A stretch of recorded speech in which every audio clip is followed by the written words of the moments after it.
Bueno, pues nada, pues bienvenidos todos a el Día del Libro 2024 en Librería Tercios Viejos y por fin me he salido con la mía. Vamos a hablar de Soldados con Pluma. ¡Ay, qué bien! No lo estoy grabando esto, ¿verdad? Sí, Pero, sí, o sea, me temo viene, que viene puto Mickey. divulgadores del Viene puto misterio ya Mickey. saben viral. que Esto sí que se va a hacer. esto se va a hacer. Soldados con Pluma. Soldados con y Pluma, tal. entonces he elegido muy bien a mis dos acompañantes A del día de hoy. los- Pero si no ha hecho ni la mili. Por la milicia, dice. No ha hecho ni la mili. O sea, su señora Vera no ha hecho ni la mili. La milicia que no existía ya. No es existía la muy joven. milicia. Era muy No, joven. no, pero es curioso Una que estos, prórroga, sí, que estos como- tipos le dieran a la pluma, es decir, al escribir, y le dieran a la espada. Algunos de ellos con bastante buena maña. Porque lo de soldados con pluma de hoy no es de desfile del Día del Orgullo, sino grandes literatos del siglo de oro en los ejércitos del rey. Claro, por hacer un juego de palabras. Y por cierto, que los soldados de los tercios tenían muy a gala llevar buenas plumas en el tocado de sus sombreros, a cual les hacía más galán y más interesante a las damas de la época. Entonces, como no los conocéis, pues os lo presento a los pobres dos muchachos que tenemos aquí. A mi izquierda, con el calzón azul, Me lo puedes ver todo. Sabía yo. no diríamos el peso, pero bueno, Sí, gracias. últimamente 90 kilos, mejor. 90 kilos. Don Javier Santamarta, Muchas gracias. autor, entre otros libros de fake news del Imperio Español. Siempre tuvimos héroes, siempre Están ellas. y el de la Primera República. Que es muy bueno, es muy bueno. que lo tenemos la que hacer, República. sí. No, la gente no le da miedo porque dice, es que yo no soy republicano. Tampoco yo. Y a mi derecha, con camisa de rayas, en este caso tenemos a don Daniel Arberas, autor, entre otros, especialmente del último, que hemos presentado también aquí en Tercios Viejos, Alonso Ercilla, Escritor con pluma. escritor con pluma, del cual vamos a hablar en el día de hoy. Entonces, por alusiones, como esto de... estamos muy acostumbrados tanto en el siglo XX sobre todo, y especialmente en el siglo XXI, a denostar a los militares. O sea, los militares son una especie de ser humano que el conocimiento jamás le ha tocado, pero ni siquiera ni de lejos, o sea, ni de refilón, o sea, son una especie casi de analfabetos disfuncionales, saben malamente leer y escribir y poco más. Y entonces nos trasladamos a un siglo XVI donde resulta que la gran mayoría, o un número muy importante de los grandes autores del siglo de oro, fueron todos y pasaron todos por los ejércitos del rey. Empezando, hombre, no por el más joven, o sea, porque los tenemos de tiempos inmemoriales, pero sí un Ercilla que luego será además referente, por ejemplo, tanto de Lope de Vega de Cervantes, que luego hablaremos. Entonces, ¿cómo es que les daba por escribir? O sea, estos... Claro, es lo que tiene, que no eran tan iletrados, ¿verdad? Como Cortés siempre se y piensa. los suyos no eran analfabetos. No, ni mucho menos. Vaya por Dios. Ni Valdivia, ni muchos otros, ni por supuesto Ercilla. Ercilla es uno de estos soldados y poetas del siglo XVI y se convirtió efectivamente gracias a una única obra, La Araucana, que es un poema épico sobre la conquista de Chile, en la que él participó como soldado. Se convirtió en todo un referente pues para todos los más grandes que vinieron luego, un jovencito Cervantes por entonces y un más joven Lope de Vega, incluso Quevedo posteriormente y demás. ¿Por qué? Porque ese poema épico que él escribió basándose en lo que él vio en el fiero Arauco, en el indómito Chile, pues causó una gran revolución aquí al llegar a España, ¿no? Por un lado, era un poema épico que seguía un poco la tradición del Ariosto, del Orlando Furioso de Ariosto y otros poemas épicos que estaban muy en boga en ese Renacimiento español y que cautivó porque no eran unos combates muy lejanos en un territorio ignoto por la mayoría de españoles de aquel tiempo sobre unos fieros guerreros araucanos mapuches que se sometían se enfrentaban con denuedo al Imperio Español, ¿no? Al dominio de los españoles. Y ese poema épico causó pues toda una ristra de elogios y una circulación muy importante para ser un poema en verso sobre un tema tan desconocido como la conquista de Chile. Entonces, Ercilla sí que se convierte en un referente para Cervantes. De hecho, la primera novela, digamos, potente de Cervantes es La Galatea, publicada en 1585. En ese entonces, La Araucana de Alonso de Ercilla ya va por su segunda parte y tiene 3. Primero publicó una en 1569, la segunda en 1578, que ya le consolida como un referente. Y en esa novela de Cervantes le dedica unos versos muy elogiosos a Ercilla, ¿no? Y también tenemos que recordar que en El Quijote, la primera parte, en 1605, Ercilla ha muerto 11 años antes. Uno de los pocos libros que se salva de la biblioteca de Alonso Quijano es La Araucana de Alonso de Ercilla, ¿no? Porque es de los mejores versos épicos que en castellano se han escrito. Eso nos habla de la relevancia de este personaje, que hoy en día es muy poco conocido, pese a que en su tiempo fue todo un bestseller, ¿no? De hecho, el otro grande, digamos, impresionante del siglo de oro, Lope de Vega, que también hizo sus pinitos con las armas, como ahora desarrollaremos, también pues define a Ercilla como el Colón de las Indias del Parnaso, ¿no? Dice, además, después del grave Garcilaso fue Colón de las Indias del Parnaso. Y el propio Lope de Vega trata de imitar, digamos, el estilo de Ercilla, ese verso heroico, cuando escribe, por ejemplo, La Dragontea, que viene a ser como una araucana, pero centrada en el Caribe y en las guerras contra el pirata Francis Drake, el famoso Drake, para los españoles, ¿no? Quiero deciros que en Ercilla tenemos un precedente de todos estos grandes del siglo de oro y además un precedente indiano que toca esa parte del Imperio Español a la que Cervantes quiso ir en 2 ocasiones y no pudo finalmente trasladarse, y Lope pues tampoco lo quiso. Don Javier... Y hasta ahí mi introducción. Y hasta ahí ha introducido usted muy bien. Pero, por cierto, ese libro que ha escrito usted sobre Alonso de Ercilla, porque ha escrito usted un libro sobre Alonso de Ercilla, ¿pero es novela o ensayo? Es novela histórica. Novela. Pero pregunta también... Basándome... ¿Es novela histórica o historia novelada? Eso ya que lo defina cada cual al leerlo. Yo no sé muy bien definirlo. Claro. O sea, yo para mí... Al final, ni lo uno ni lo otro. Yo creo que es una novela de aventuras. Es que, claro, es que esta gente, claro, tiene tantas cosas que al final, muchas veces, claro, su propia historia no hace falta novelarla, simplemente hace falta de contarla. Pero contarla con un poquito de emoción y un poquito de... Ya, pero no es tu caso, pero vamos, me refiero que... Bueno, yo lo he intentado disimular, eso sí, pero... Cada uno llega donde llega, ¿me entiendes? Pero, en fin, bueno, pero lo intento. Y los que tienen que corregir las novelas, joder, qué trabajo más sufrido si yo te contase. Eso, madre mía del Señor. Señor doctor. Pero es cierto que, claro, tenemos esa... Y antes muy bien Daniel ha comentado que parece que claro, es que... Eso son una especie de iletrados. Ese es el tópico que nos llega, como siempre, de aquellos soldados bestias que salen de las cárceles y los meten en los barcos para ir allí. Porque, claro, o sea, eso curiosamente es lo que van a hacer luego en el mundo anglosajón, en Australia y en otros sitios, que lo convierten en penal. Pero luego ellos lo que hacen es literatura y magníficamente te la venden muy bien. Nosotros que hombre, pues claro que podía haber cualquier escapado de una cárcel como escapado del Arao. Pero es que lo más gracioso es que estos escapados del Arao resulta que en todas las expediciones te vas encontrando los nombres que están ahí y resulta que no que supieran leer y escribir, que para ser ladrones era una cosa muy rara en el siglo XVI. Pero es que desde el primer momento dado, y no solamente efectivamente en las primeras expediciones colombinas, donde hay personajes, claro, de todo tipo que claro, son las 4 expediciones, sino que por centrarnos a lo mejor un poco en la que es la de México, que también es un poco, de verdad, se cita a Cortés, hay una obra que es un referente y que siempre la tenemos como, en fin, como una especie de crónica, de historia, que es la de la conquista de la verdadera, la conquista historia verdadera de la conquista de la Nueva España, sí. de Bernal Díaz del Castillo. Bernal del Castillo, y hablando por ejemplo eso con Jorge Bustos, que tenía mucho, entró tarde y hacía pues una de estas cosas comentando con el que es el director de opinión del Mundo, pero que bueno, él dice, es que me ha fascinado, pero no me ha fascinado como libro de historia, además él es muy cultureta, me ha fascinado como libro de literatura. O sea, es que esto no se tenía que dar en historia, se tenía que dar en literatura. O sea, es una obra para leer como de literatura.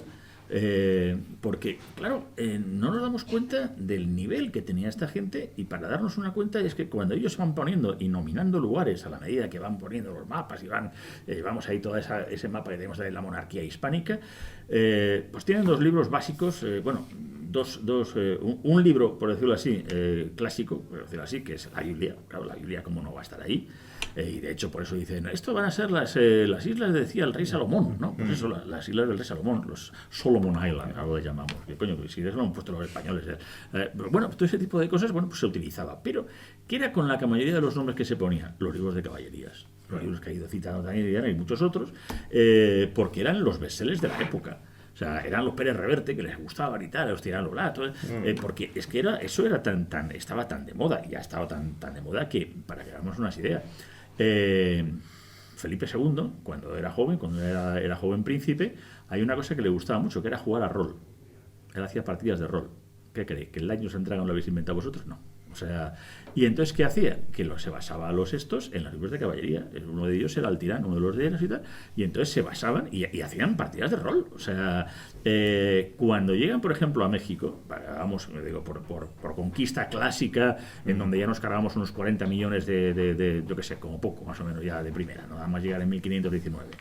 1519, llegada de Cortés a Tenochtitlán, 1521, la toma de Tenochtitlán y tal. Bueno, 1539, 20 años después de la llegada a México, está la primera imprenta en México, en la Ciudad de México. 20 años, o sea, esto es un tiempo ridículo. O sea, ¿para qué vas a llevar una imprenta si estamos genocidiando a la gente? O sea, pues ya ves, pero porque los bestsellers estaban ahí, estaban funcionando. Y estaban funcionando a unos niveles porque, claro, no nos podemos dar cuenta de que, por ejemplo, uno de los que iba en la expedición de Cortés, pues era un personaje cuyo apellido Garcilaso de la Vega estaba emparentado con Garcilaso de la Vega, pero estaba emparentado con el Marqués de Santillana, estaba emparentado con Jorge Manrique, o sea, será por literatos, y que va a dar pues un hijo porque se casa con una vez que él termina la conquista de México, se enrola en lo que es la conquista de Perú, la conquista peruana, y aparecerá, curiosamente, el único literato que muere hoy 23 de abril, que es el Inca Garcilaso de la Vega. El Inca Garcilaso de la Vega, él es hijo de un conquistador además, yo digo, con esa ascendencia literata, que es un soldado, se casa con una princesa incaica, del incainato. Realmente Inca es una palabra que no porque lo de Perú o lo que es, o sea, el imperio Inca, pero realmente sería el imperio del emperador, por decirlo así. O sea, Inca es un tratamiento, o sea, pero yo soy incapaz de decir cómo se decía el imperio incaico, o sea, porque es empieza por T de Teruel y luego es una palabra muy rara con H's entre medias, no sé, es una cosa muy rara. Una cosa. Sí, cuesta, sí, más o menos, pero más o menos. Y entonces él está muy orgulloso de ser mestizo, de ser también uno de los primeros mestizos que hay, y intenta hacer también una de las primeras crónicas, también además le revisa la de Lope de Gomara con relación a lo de México, y bueno, y tenemos ahí que curiosamente ya sabemos que hoy cuando se intenta hacerlo del Día del Libro se hace en homenaje a Cervantes. La verdad que no se pensaba en el día 23, se piensa en el 7 de octubre, porque se piensa que el 7 de octubre es cuando nace, que se piensa, o tampoco se sabe, que nace Cervantes, y se empieza a hacer la feria en los años 20 del siglo pasado, justo hace ahora un siglo, en Barcelona. Pero claro, es que en octubre hace frío, es un coñazo y puede llover. O sea, y entonces literalmente la pasan ahora que es primavera. Y como además el que la crea que es un catalán, porque aunque luego la había dado a Madrid, pues lo de San Jorge, oye, pues les gusta y lo ponen, estas cosas así. San Jordi, mira, el día de San Jordi, que es un festivo. Pero bueno, una cosa tan tonta. Y como dice, no, como murió el día 23, no, el día 23 entierran a Cervantes, pero muere el día 22 y luego, como se quiere hacer internacional diciendo, venga, y Shakespeare, pero a Shakespeare le metemos nosotros, porque no está metido en el tema que te digo, esto es el Día Internacional del Libro, es una idea española, y se mete a Shakespeare, que no ha hecho ni la mili, o sea, que ya no ha hecho nada, que realmente muere 10 días más tarde, porque ellos están todavía con el calendario juliano. Pero quien sí muere realmente el 23 de abril Pues es el Inca Garcilaso de la Sí, Vega. sí, Ahora sí. ya se ha metido dentro de ese aspecto. Déjame un inciso para... ¿Por qué? Si estaba hablando yo muy a gusto. Ya, pero es que, joder, que si no, no me dejas a mí meter bueno, aquí. bueno, venga. No, sobre el Inca Garcilaso de la Vega. Garcilaso, Un Garcilaso. grande, efectivamente. Él sí Haga él sí que hincapié, muere. haga hincapié. Él sí que muere, insisto, tal día como hoy de 1616. Muere en Córdoba. Está enterrado en la iglesia mezquita. No, ¿No? estaba Había una- enterrado. Coño, Estuvo. Estuvo. No, estaba. Estuvo hasta hace Estaba, mucho. es que ahí, de hecho, Ahí hay una lápida o un algo. claro, porque la compra la cripta, o sea, la compra, la paga y además él mismo se hace el epitafio. Con dos cojones, ¿sabes? Y me hago el epitafio, o sea, y el tío se hace su epitafio, que además es precioso, Sí. porque cuenta toda su vida, sus ascendencias, sus obras, o sea, el tío, vamos, pero no hace muchos años, en una de estas cosas de quedar bien con Iberoamérica, pues cuando no ponemos una estatua de Bolívar, ponemos una de San Martín, o quitamos uno de... claro, o el rey que no Juan, se debería tocar. o el rey Juan Carlos cogió y se llevó los restos del Inca Garcilaso para que estén en la Catedral de Lima, en Perú. Buen dato. Ya. Anda. Bueno, Y ahí bien, está. Bien. Pues el Inca, pese a este cambio de Ahora nos lo, A este nos lo viaje. descolonizarán y nos lo devolverán, digo yo, ¿no? Sí, a lo mejor, sepa Dios. Pues es un grande también de las letras, efectivamente. Y también fue soldado. Sí, por eso. Estuvo en la rebelión de las Alpujarras. En su estancia en España, sirvió como capitán. también. Bajo las órdenes de don Juan de Austria, en la guerra de las Alpujarras. Junto a otro mestizo, Martín Cortés, el hijo de Hernán Cortés y la Malinche. ¿Vale? Y Malinchín. O sea, fijaros qué curioso, ¿no? Y este Inca Garcilaso de la Vega, orgulloso de su mestizaje, hijo de un capitán español y de una princesa inca, como bien ha dicho Javier, escribió obras fundamentales. La historia general del Perú, los comentarios reales y la Florida del Inca, sobre la expedición a la Florida, ¿no? Es un personaje impresionante. Y es también, como decía Javier, es sobrino nieto del gran Garcilaso de la Vega. Del gran Garcilaso, que es un personaje también fabuloso de nuestra historia y es un precedente también de ese siglo de oro que vendrá después, ¿no? Por su obra poética y por su papel en la milicia, en los ejércitos del rey, ¿no? Pero es que hasta yo digo que se le dio también de Jorge Manrique, que también Jorge estuvo Manrique, sirviendo efectivamente, también. Jorge o sea, Manrique, otro sirve personaje también. fundamental de la segunda mitad del siglo XV, el padre Rodrigo Manrique, maestre de la Orden de Santiago, y el hijo también sirve en el bando, además, de los Reyes Católicos, en las guerras civiles castellanas, y de hecho va a morir en el asilo del Castillo García Muñoz, creo recordar, y va a dejar una obra impresionante, las coplas a la muerte de su padre, el gran maestre de Santiago, aparte de cancioneros poéticos muy del gusto de entonces, ¿no? Incluso antes que él, el marqués de Santillana, o sea, un grande, un noble, que gana su marquesado por las heridas sufridas en la batalla de Olmedo, al servicio de Juan II de Castilla contra los navarros y aragoneses. En esa guerra es gravemente herido y consigue el marquesado de Salamanca, es el primer marqués de Salamanca. Y también es un poeta reseñable de su tiempo y sobre todo un mecenas de otros poetas, ¿no? En ese prerrenacimiento español. O sea, te quiero decir que esto es una larga saga que viene de Claro, antiguo, es que era sorprendente y que cruza a la otra orilla del Imperio Español en el siglo XVI, claro, con estos personajes que dábamos. ¿Qué me dices de don Álvaro Núñez Cabeza de Vaca? O sea, impresionante su obra. Eso sí que es una novela de aventuras contada por él mismo. Sí, los naufragios y comentarios. Pero es por no. A mí me la canceló un buscador. ¿Ah, sí? Perdón. Sí. Como salía desnudo o algo. No, porque cuando llegué al capítulo 30, Sí. como tenía 3X, me saltó una alarma de que aquello debía ser muy peligroso.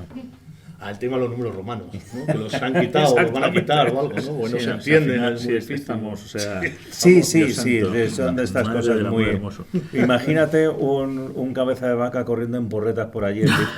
Y mientras no sé, eso te lo censuran directamente. No, yo fui de casi de mis primeras novelas de aventuras, o sea, porque claro, en principio no sabías, los que tenemos hermanos mayores, pues claro, además mi hermano, que es 8 años mayor que yo, pues imagínate, él con 16, yo con 8, su época gótica, leyendo a Lovecraft y yo diciendo, está bonito, yo no entendía nada, o sea, así salido de tarao, claro, leyendo a Lovecraft con 8 años. Y tenía una colección que era la colección Libra, Sí, que era una sí, colección sí, la tengo yo. magnífica que estaba en todas las casas, y el número uno de esa colección precisamente eran naufragios de Cabeza de Vaca. Claro, cuando lees aquello, es que es eso ya, ni Rice Burroughs, ni Jack London, ni Emilio Salgari, o sea, es que estos tíos son de verdad. O sea, es que eso es lo fascinante. O sea, que esta gente no se tiene que inventar nada, no se tiene que inventar personajes. O sea, son sus propias vidas las que son auténticamente de caballería. No son las auténticas vidas las que están, por eso, rompiendo un poco algo que además para ellos es de orgullo. O sea, ahora vamos a citar, hemos citado un poco a Cervantes, hemos citado un poquito a Lope, lo diremos con Calderón. Claro, Cervantes eso habla siempre de la mayor ocasión que vieron los siglos. Él se enrola con su hermano, él está ahí la cosa esta de que si es infante de marina, que si no. Hombre, tampoco, ya te digo, hagamos esas cosas, porque ahora, claro, con el presentismo siempre les queremos hacer como nuestros o intentar luego convertirles hasta incluso, me hace mucha gracia porque con Cervantes luego cuando él, claro, quiere escribir y quiere ganar dinero escribiendo. Qué idiotez. O sea, es que no sé. Animalico. Y se tiene que meter a funcionario, que es lo que han hecho todos, desde Víctor Hugo hasta los Toros Grandes, hasta Dickens, y a todos al final acaban para intentar ganar algo de dinero. Y Cervantes se mete incluso pues para ser inspector, por decir una especie de inspector, de recaudador de Hacienda y todo el tema. Y el Tribunal de Cuentas de España en un momento dado le hizo un título y tal de gran veedor, oidor del tribunal, pero si le metiste en la cárcel, coño, porque encima metió la mano en el porque ni siquiera le daba con ello. Pero Cervantes es verdad que no llega a estar preso en Argel y toda su historia que tiene con su hermano, que es muy apasionante, pero claro, él se siente, eso que se llama el manco de Lepanto, la persona con discapacidad manual en el choque de civilizaciones en Lepanto, o sea, en una disputa digamos, más o menos poco amistosa y tal, en ¿no? el Mediterráneo, o sea, que tuvimos en el Mediterráneo. Claro, le hieren, pero le hieren de un arcabuzazo y lo que le hacen es que le dejan un poquito tocado, pero vamos, no está ni cortado todo el tema, es un poquito, o sea, no llega a estar hecho un Madelman como Blas de Lezo, pero el hombre pues lo que estaba que no podía tener la habilidad y de hecho incluso era con lo que intentaban buscarle cuando le intentaron buscar en las Trinitarias, pensando que antiguamente también eso se enterraba de una manera más formal y la verdad que lo que se hacía muchas veces es que se metían pues las cenizas o lo que quedaban con el resto de la familia, porque se ponían en familia, no había un concepto de vida y al final pues intentando esperar efectivamente esas heridas de las cuales él siempre además lo refleja en el Quijote, la refleja en muchos sitios, se sentía muy orgulloso. Lope, que no era precisamente muy Lope de Vega, Lope era todo, ¿no? O sea, era lo que le daba la gana. Lope era lo que le daba la gana, pero bueno, contaba un poco también su aventura con la Armada, ¿no? O sea, incluso me hace gracia porque incluso hay un pique en las redes sociales que a veces cuando tiene gracia, de los avatares que muchas veces cogen alter egos de otras personas, el pique que tienen, pues el que hace de hace de Lope y hace de Cervantes y todo el tema, como diciendo, dice pues al menos a mí no me tuvieron que rescatar ahogándome, no sé qué. Hay uno pero claro, Lope estaba ahí metido en la empresa de la Armada, ¿no? en la empresa de Inglaterra, de una manera en que claro, muchas veces también ya queremos meter a todos nuestros grandes poetas de la época y entonces metemos a Quevedo, porque como saben a la triste, yo digo, este también habrá sido militar. Y Quevedo no fue militar. Quevedo también es uno de los tópicos que se mete. Quevedo fue un espadachín, Quevedo fue un matasietes y Quevedo sí que hizo de espía, pero no fue militar. El tema también del espionaje sí que se puede encontrar en otros personajes.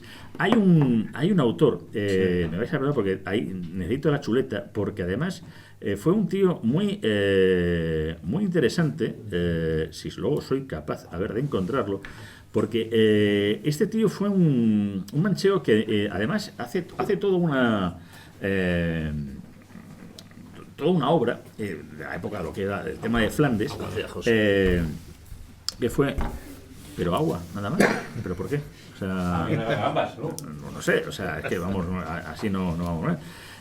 Entonces hizo unos comentarios sobre lo sucedido en los Países Bajos del año 567. Estamos hablando de Bernardino de Mendoza, que es Fernando Martínez Lainez ha hecho un libro también sobre, y hay algún otro, Carlos Carnicer, pero está descatalogado, sobre los espías del rey, sobre los espías, porque claro, creamos, por más que se diga, bueno, sí que el espionaje nace en Venecia, o nace en como con la diplomacia también por parte del Vaticano, el concepto de espionaje moderno realmente nace con Felipe II, y ahí nace la figura del espía mayor, nace, pues... eso me suena, el espía mayor, claro, el espía mayor es una figura, es una figura, algo raro, maravilloso también que se puede ver. Ustedes ponen Google, espía mayor, Santa Marta, y verán unos artículos maravillosos, pero eso es una relación increíble, porque claro, en aquel momento dado San Lorenzo del Escorial, que no sé si lo conocerán ustedes, pero no está mal el sitio, es que aquello, claro, el monasterio de San Lorenzo del Escorial, ¿cómo el monasterio?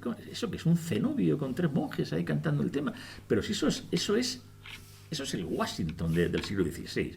O sea, ahí estaba la Casa Blanca, ahí estaba Langley, ahí estaba el Smithsonian, ahí estaba todo. O sea, es que era... no lo podemos imaginar hasta qué extremo funcionaba todo ese aspecto. Y claro, todos estos personajes de la época, incluso cuando he citado a La Triste, claro, es porque se basa en gente que contaba sus historias. Pérez Reverte no inventa nada.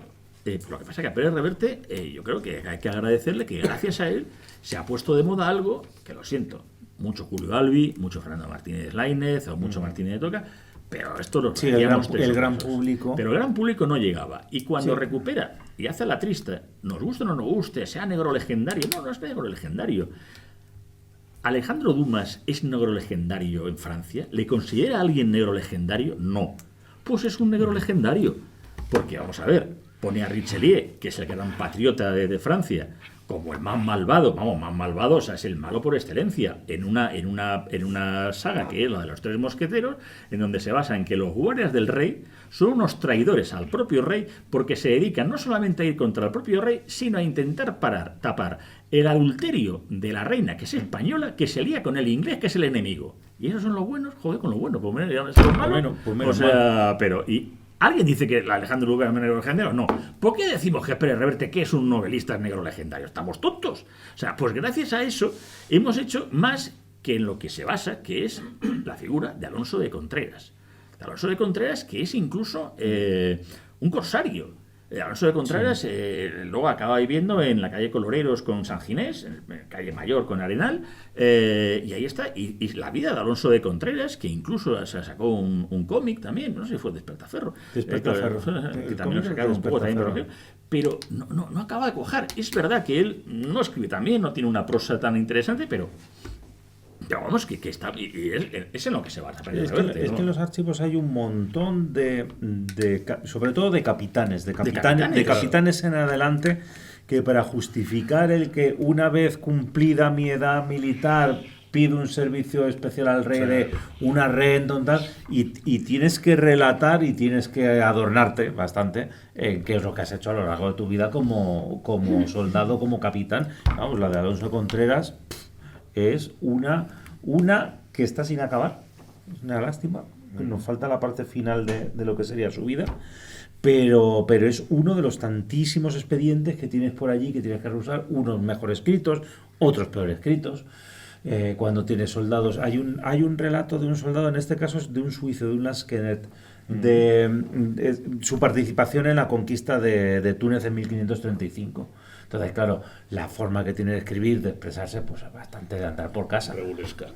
Sí, o sea, ¿por qué? Pero además es lo mismo, es un Lansquenet que está expulsado de su ciudad por tema religioso, que de alguna manera trata de justificar su participación con el rey para ver si de alguna manera se le permite la vuelta.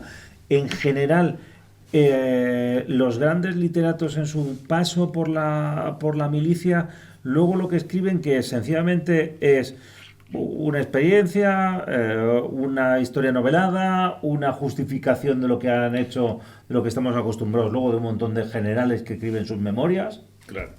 No, esto cada uno cuenta lo que él ha vivido y sus hazañas, ¿no? Claro, se trata también de lograr mercedes por parte de la corona. Entonces esto le pasa a casi todos los conquistadores, ¿no? También en América. La correspondencia tardaba meses en llegar, siempre había digamos, enemigos internos o gente a la que no habían tratado bien o regular o tenían ciertas enemistades. Entonces, bueno, este va a escribir a la corte, también escribo yo. Entonces cada uno hace alarde de sus hazañas y gestas. Muchas veces son reales y muchas veces son exageradas. En toda crónica hay cierta exageración.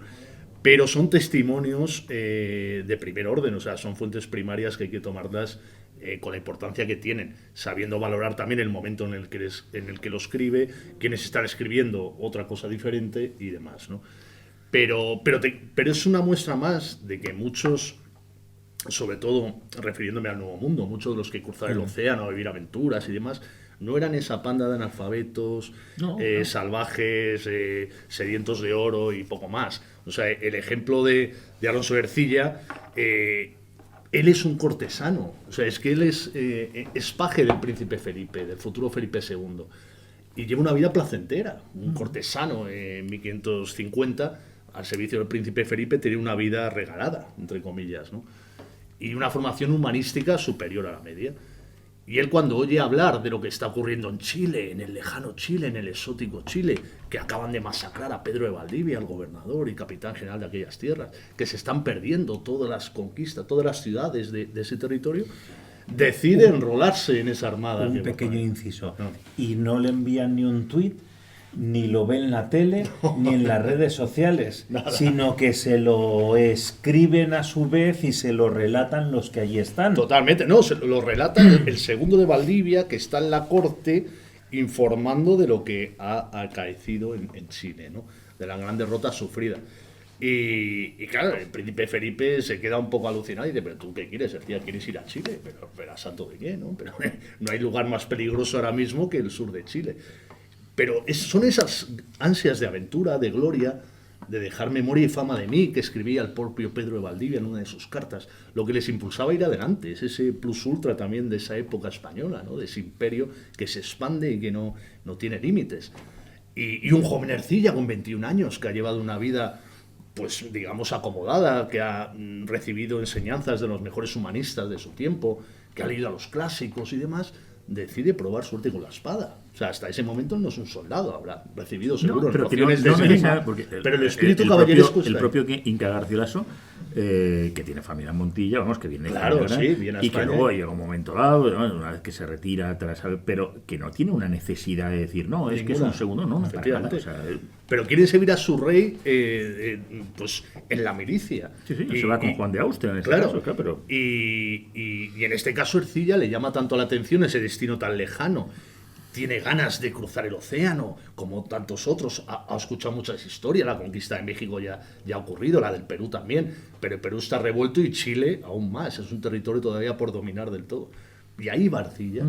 Y en esa expedición, pues descubre un mundo pues que ante sus ojos se abre como un universo fantástico, poblado por gente muy aguerrida, donde participa en batallas, consigue victorias, sufre heridas en combate y va anotando nombres, lugares, paisajes, nombres de caciques, todo lo que ha visto, tal, para componer una obra que irá cogiendo peso cuando regresa a España y que va a poder publicar y va a causar asombro en su tiempo, ¿no?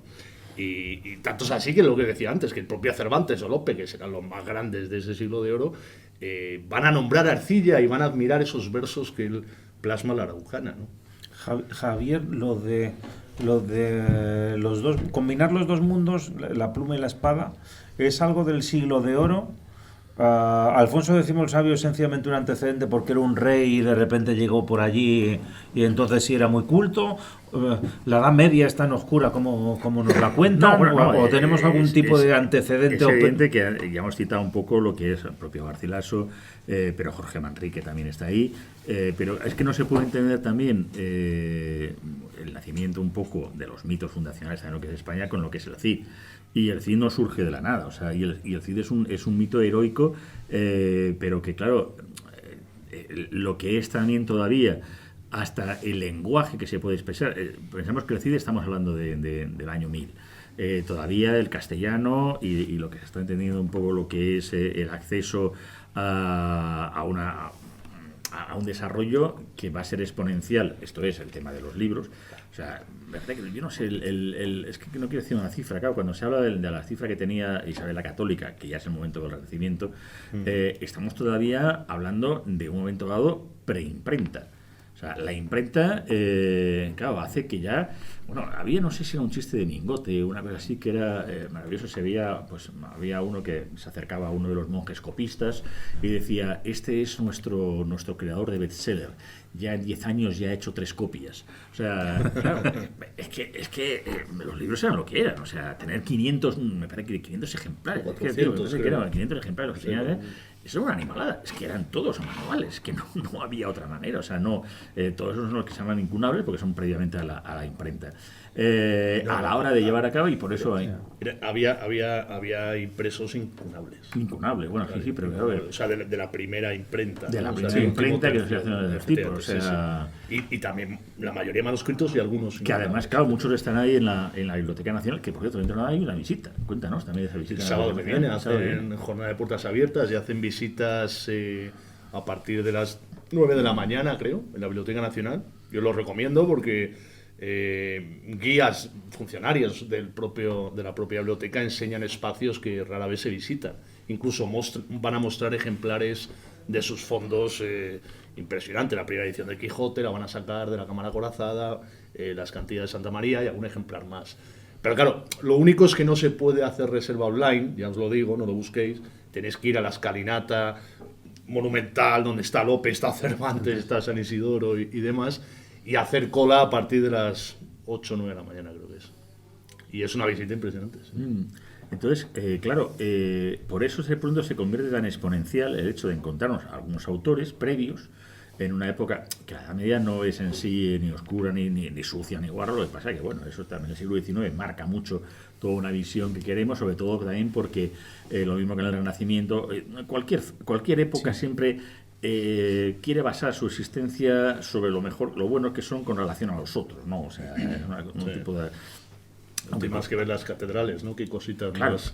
aunque pequeñas, curiosamente la frase hacía. Precisamente de que cualquier tiempo pasado fue mejor, curiosamente es de Jorge Manrique. O sea, de ese momento o sea, que tampoco no hay nada nuevo, o sea, no estamos cambiando hoy mucho.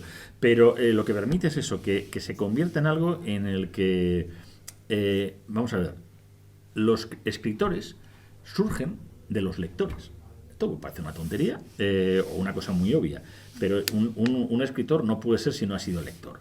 O sea, los que hemos estado de viaje, además, estábamos esperando que apareciera el Kindle, a mí me llegó muy tarde, o sea, y lo que hacíamos era venga, maletas y llevándonos cosas, y al final diciendo, ¿qué estás leyendo tú?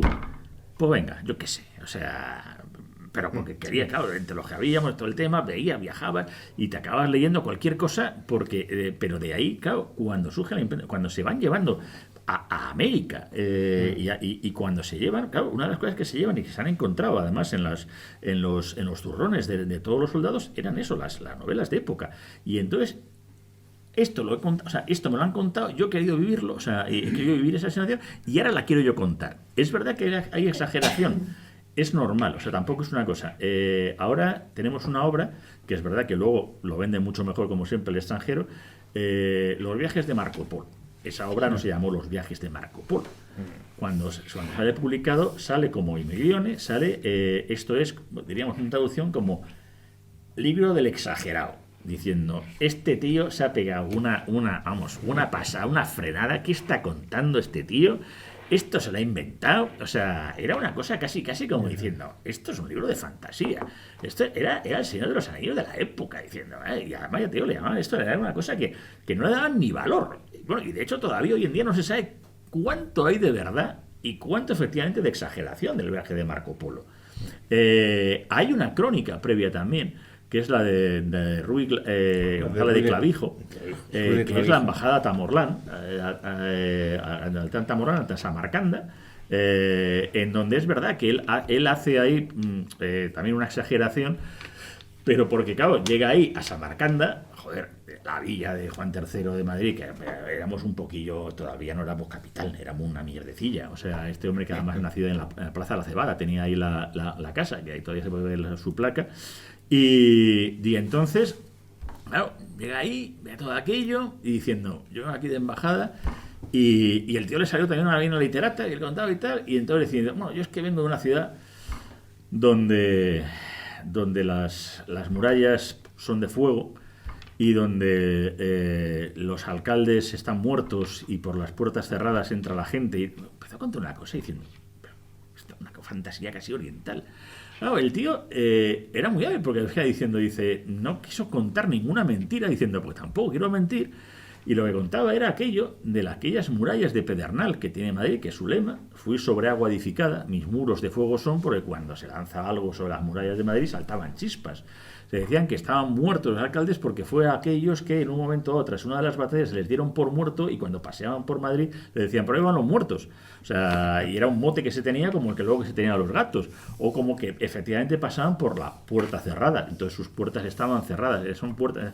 Todo eso lo fantasea de una manera y dice, bueno, venga, yo me voy a tirar aquí la prueba, pero todo eso al final viene con un relato también de que muchas de estas cosas es verdad que se han perdido y yo creo que se acabarán encontrando los relatos completos, pero claro, ya te digo que cuando surge la imprenta, surge ya la lectura, y cuando surge la lectura es cuando va a surgir ese ansia. O sea, hay un libro, es que lo estaba buscando porque es una cosa que ¿tú conoces a algún editor? O sea, alguno, porque de José María Aranda Rubio, las vidas y antología de los poetas soldados españoles, que se hizo, pero es que es un libro completamente descatalogadísimo. Envíame copia, por Dios. O sea, envíame copia, por claro, Dios. Entonces, ya en su momento dado, o sea, tú sabes las ganas que tengo yo de hacer de esta charla un libro, por un fin. libro al menos. Además, o sea, con, pues mira, con o el sea, mismo título provocativo o sea, de dos o tres, o sea, de soldados con pluma. O sea, este que tú lo leas y, o sea, esto tiene que ser de Chueca. Y yo, no, tío, o sea, es No, sencillamente de soldados que a su vez eran grandes literatos.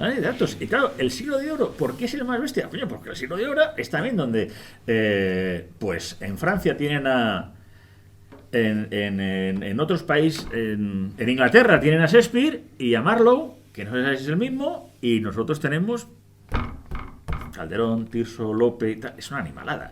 Por eso te digo que, claro, se produce algo que no es ni medio normal, o sea, que se está produciendo en ambos hemisferios. O sea, que te digo que está ahí, cabeza de vaca el tema, pero está ahí Calderón. Daniel, no te puedes quedar con Ercilla.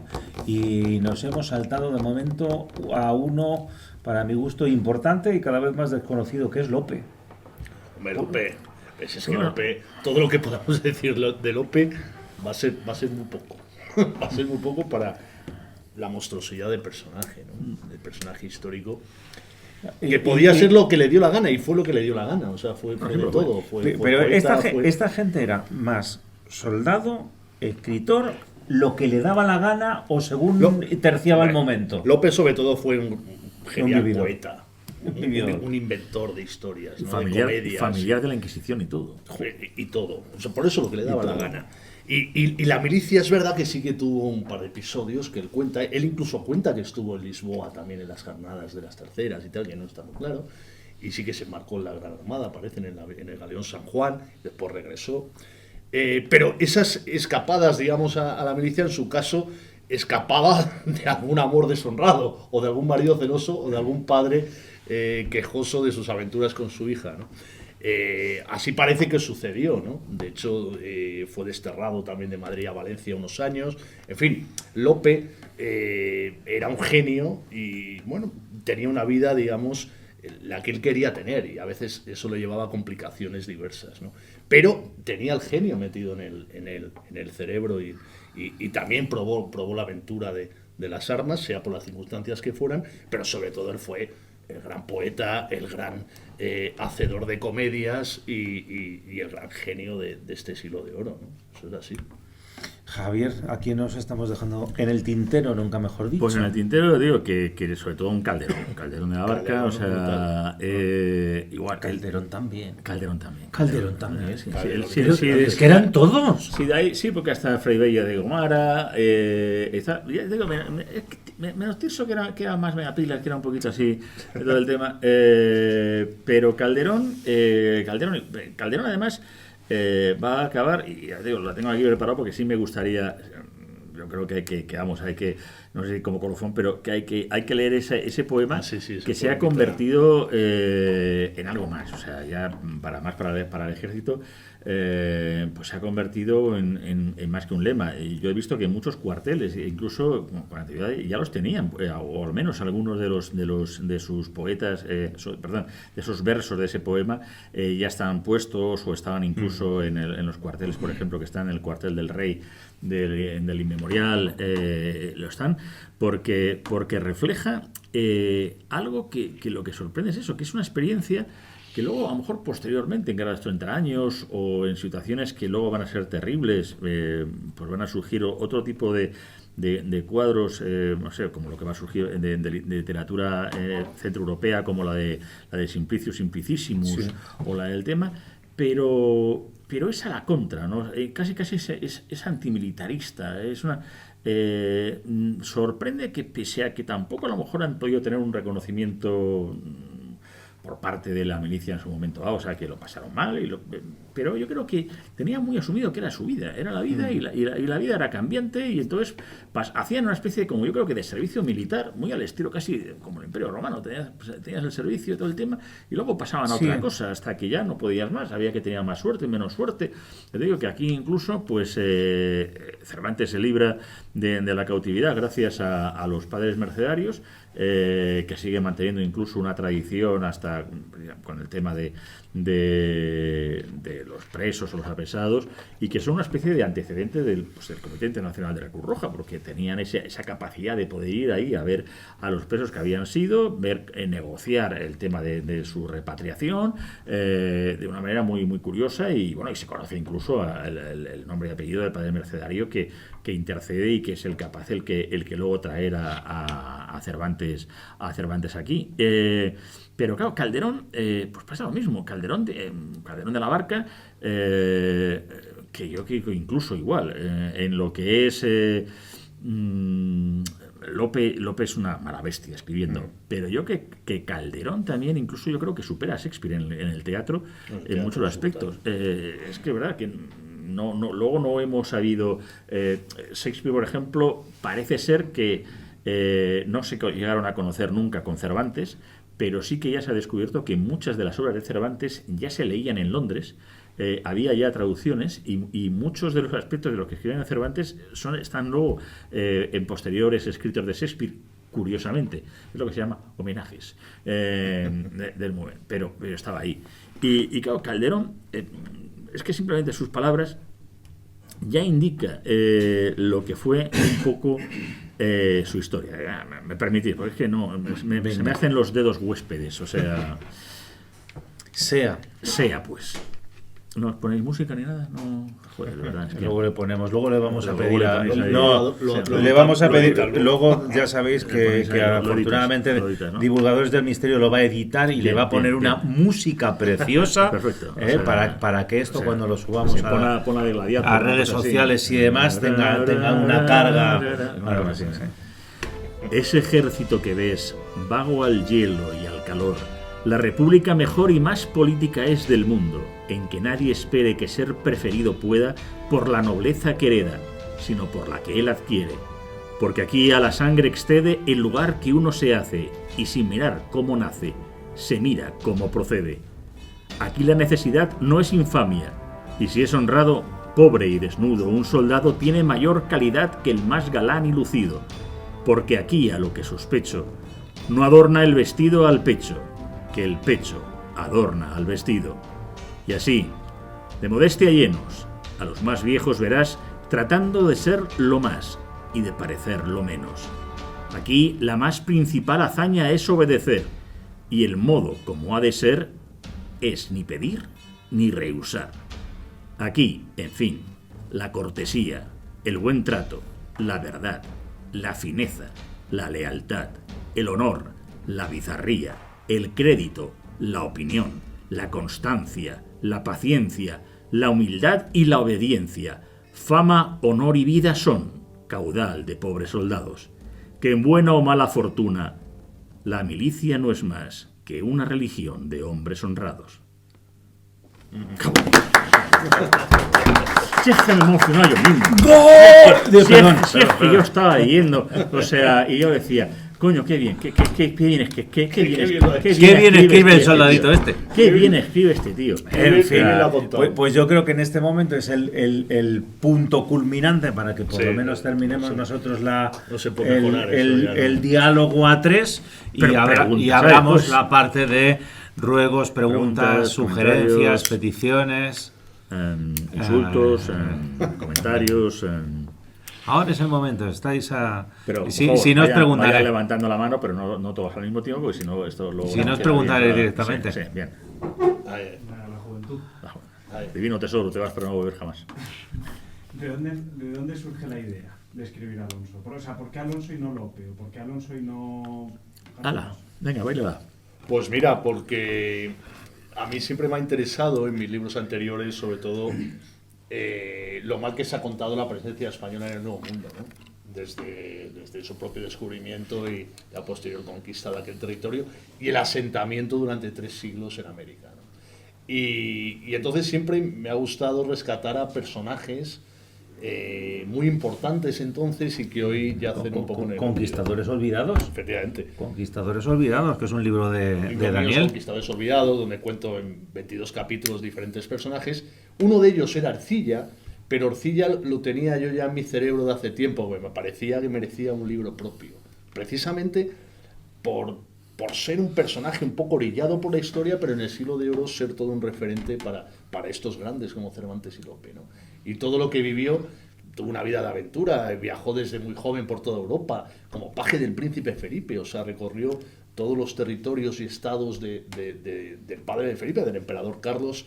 Después le acompañó a Londres, después viaja al Perú, viaja a Chile, regresa a España, vuelve a viajar por toda Europa. Entonces tuvo una vida privilegiada y aparte combatió en el Fiero Arauco, lo contó en versos, en octavas reales de una belleza impresionante y causó un impacto tremendo, ¿no? No solo entre los grandes humanistas, sino entre soldados también con formación, ¿no? Que se veían reflejados en esos combates que narraba Ercilla con gran maestría, ¿no? Entonces, bueno, por todo eso, digamos, y porque conocía bien al personaje, le quería dar su lugar. En esta novela histórica, historia novelada, novela de aventuras, como yo digo, está todo allí, más o menos. Y si quieres me meto yo en el charco que tú, Sí, con tu sí. tuit, No, yo ya está sembrado. Empieza tú. Tú ya estás sembrado. Sí, pero luego me meto yo en otra vez, que lo voy a buscar. Venga. En principio, ¿llegará algo? No. Más allá de que las redes sociales te permiten relacionarte entre un grupo de personas que de otra manera sería muy difícil y muy complicado, si queremos revertir las independencias iberoamericanas del 19, literalmente imposible. De igual forma que, como hace muchos años decía Saramago, que lo más inteligente que podíamos hacer los españoles y los portugueses es volver a unirnos, y sin embargo estoy totalmente convencido de que es literalmente imposible. Entonces, desde el sentimiento sería lo más inteligente que podríamos hacer, y sin embargo opino exactamente igual que él. No es posible más allá de viajemos un poco. Entonces basta con que salgas de España, te vayas a cualquier otro país que el idioma no sea español, o sea, me basta con que te vayas a París o a cualquier otro sitio y descubrirás que en cuanto vayas a una reunión con un montón de personas, como haya alguien que sea hispanoamericano, inmediatamente te juntarás con él y empezarás a hablar y encontrarás que tienes un montón de cosas en común. Y es una cosa muy fácil y muy sencilla. Si no encuentras ningún hispano, lo más normal es que te arrimes a un portugués o a un brasileño. También por cercanía. Italiano también. Algún italiano también. O sea, y al final resulta que terminas allí metidos en ese antiguo imperio hispánico, porque sigues teniendo los lazos, pero no porque puedas revertir a día de hoy un nuevo imperio, un nuevo estado, un nuevo nada que se articule políticamente. Pero vamos, está muy bien. O sea, francamente, Sí. me parece estupendo. ¿Has dicho qué? Bien, sí, me parece bien. ¿Pero has dicho cómo? Bien, que nos juntemos todos. Pero francamente, ¿has dicho? Francamente, me cago en una ensalada. Ya estoy políticamente incorrecto. Sí, ahora veis por qué lo digo. Yo creo que esta película, yo todavía no la he visto, esta sí que vi la anterior y me gustó mucho, la veré pronto. Yo creo que básicamente para lo que sirve es para, bueno, dar una idea más positiva de la acción española en América desde finales del XV hasta principios del XIX, ¿no? Y que no está mal tener esa visión más positiva y que se resalten más las luces que las sombras, que ya se han encargado otros muchos de hacerlo en los últimos años. No solo los enemigos de siempre, ingleses y demás, sino también algunos propios, ¿no? Como el propio Antonio Pérez ya en el siglo XVI y Fray Bartolomé de las Casas y otros sujetos que propiciaron que esa propaganda antiespañola se propagara pues con una facilidad tremenda, porque el Imperio Español era enemigo, era hegemónico de ingleses, franceses, flamencos y demás, ¿no? Entonces todos usaban esa propaganda negativa basada fundamentalmente en lo que ocurría en América, ¿no? En lo que ocurría o lo que supuestamente ocurría de una manera exagerada. Entonces, en ese sentido, está bien tener esa visión. Claro, yo en esto también siempre soy claro, o sea, tampoco me gusta que pasemos de un extremo a otro, ¿sabes? Y que todo fuera de color de rosa y que bien lo hicimos todos. No, pero sí que me parece bien tener una visión audiovisual para que por lo menos pues la gente joven y tal pues la vea y también se haga preguntas y valore todo lo que se aportó a ese nuevo mundo, ¿no? Eso me parece lo más. Claro, cuando sale esta película, pues hablando de esto, yo no más puedo decir que fake news del Imperio Español, ahí está reflejado un poco lo que es verdad, todo ese aspecto de que está diciendo, no de hacer leyenda rosa, porque es lo que hay que evitar. Claro. O sea, a mí cuando hay autores que están diciendo, no, es que fuimos ahí a liberar América. No, oiga, no, que íbamos con los cascos azules, que el morrión estaba azul y ponía Naciones Unidas.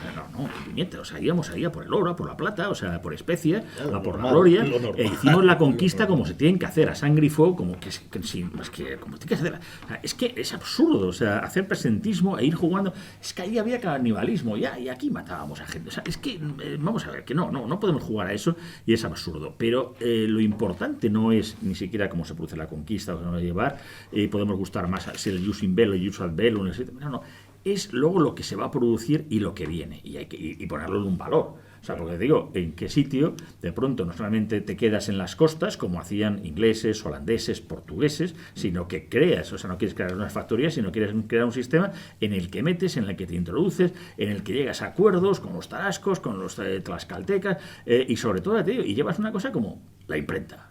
Que la gente dice, no, es que era para hacer Biblia. Sí, hombre, entre otras cosas era absurdo porque no era la idea, y es más, Felipe II, entre otras cosas, lo que hace es que convierte al náhuatl en lengua oficial de la Nueva España. Una cosa muy rara, y para nadie no es sagún, empieza todo ese tipo.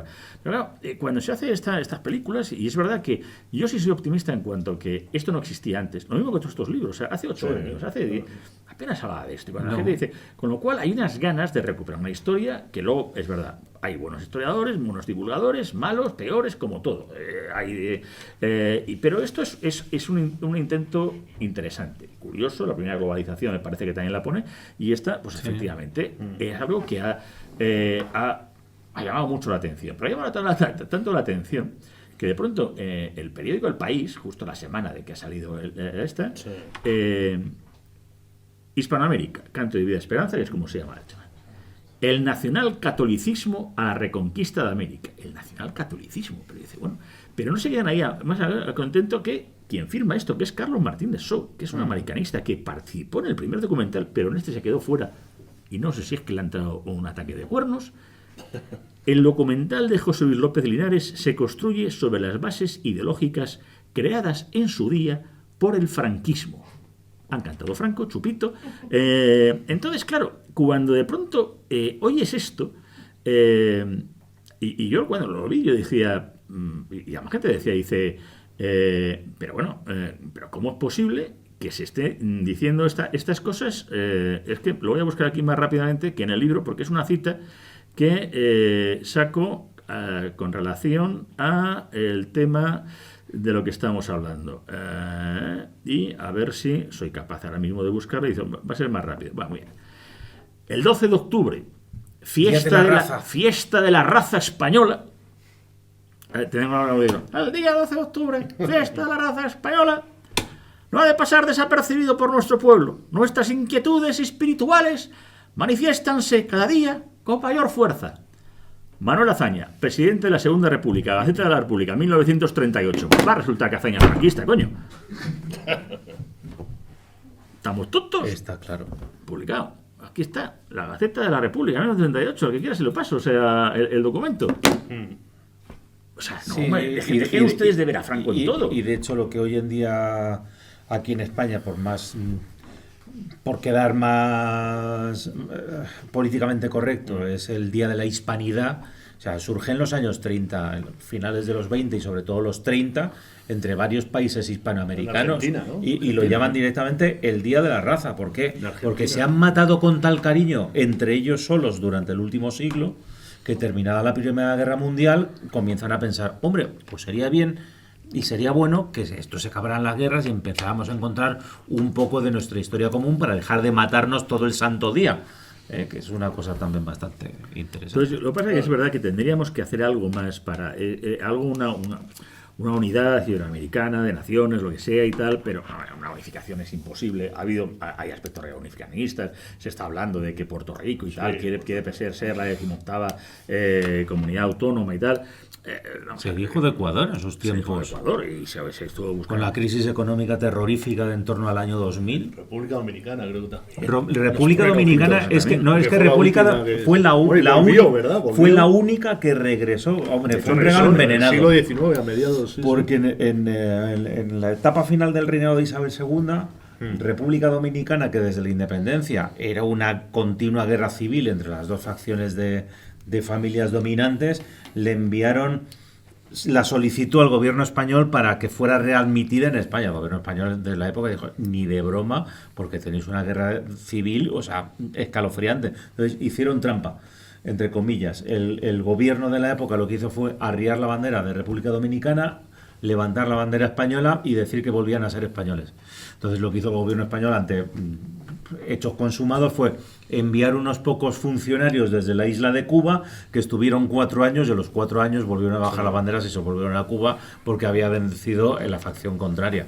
O sea, pero imaginaros lo que es en un siglo XIX, que una república independizada, vale, aunque sea una de las dos facciones que está en guerra civil, decida que vuelve a ser España. O sea, de hecho, les dio tal miedo a chilenos y peruanos que unos años después entramos en guerra con ellos, que es la guerra del Pacífico.